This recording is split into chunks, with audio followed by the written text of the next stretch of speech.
Joining us now is Steve Bornstein, former ESPN CEO and Rain Group Senior Advisor.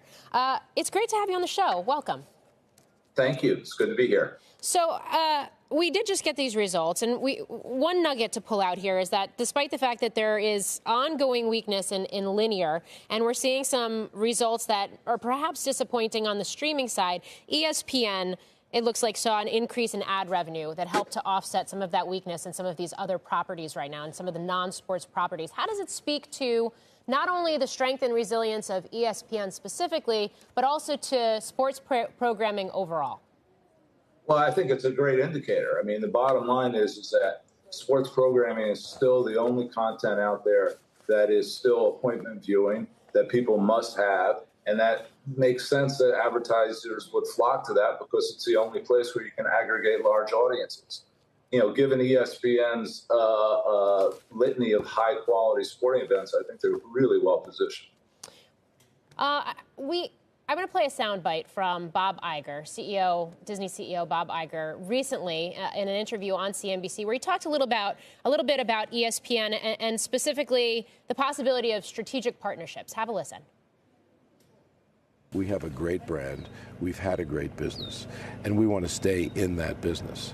That said, we're going to be open-minded there too, not necessarily about spinning ESPN off, but about looking for strategic partners that could either help us with distribution or content, but we want to stay in the sports business.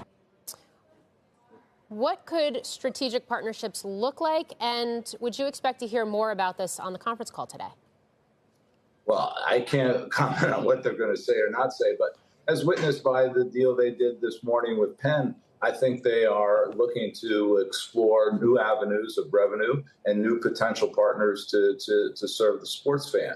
But, you know, again, I'm just going to say it's going to be tricky for any of these linear networks to migrate off of the bundle as it continues to decay. But Disney and ESPN in particular are probably the best position to survive and figure out the new model going forward. Were you surprised to see Disney striking a deal for ESPN with Penn for a sportsbook? I think this space, the betting space, is a really lucrative opportunity for ESPN. So no, I'm not surprised. I'm very much encouraged by it. I think it also kind of speaks to how cord cutting is upending the sports media landscape more broadly, too.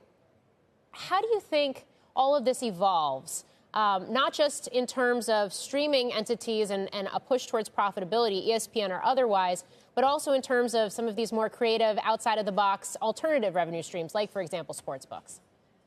Well, I think what you're seeing, what's happening with the regional sports networks today is really just a precursor or a harbinger of what's going to happen to all linear networks. The bundle is decaying. They need to come up with a new revenue model. It is an evolutionary process, and I think they're going to be incredibly well positioned. The people involved at ESPN today are probably the best executives I've ever come across. You know, Jimmy Pitaro, Kevin Mayer, Bob Iger, and Tom Sags. They're going to figure out this problem and how to solve it. When do you think ESPN actually fully migrates over to a streaming entity?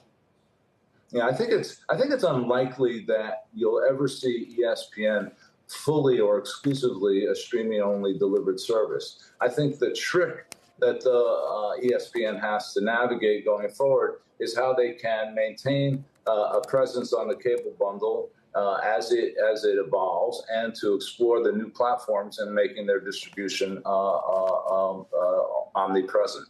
We've seen a number of deals in recent months around sports, and it speaks to just, I guess, the ongoing strength of live sports programming overall right now. Is your expectation that we continue to see more deals get made, or even some M&A or consolidation, given the fact that this is a bright spot in media? Well, I think that there will certainly be continuing consolidation in the media space. In the sports space, I don't anticipate any fall off in the high-profile sporting events. You may see some of the more emerging sports suffer a bit. But for the most part, you know, the footballs and the basketballs and the soccers, I see that nothing but a bright future and increased revenues.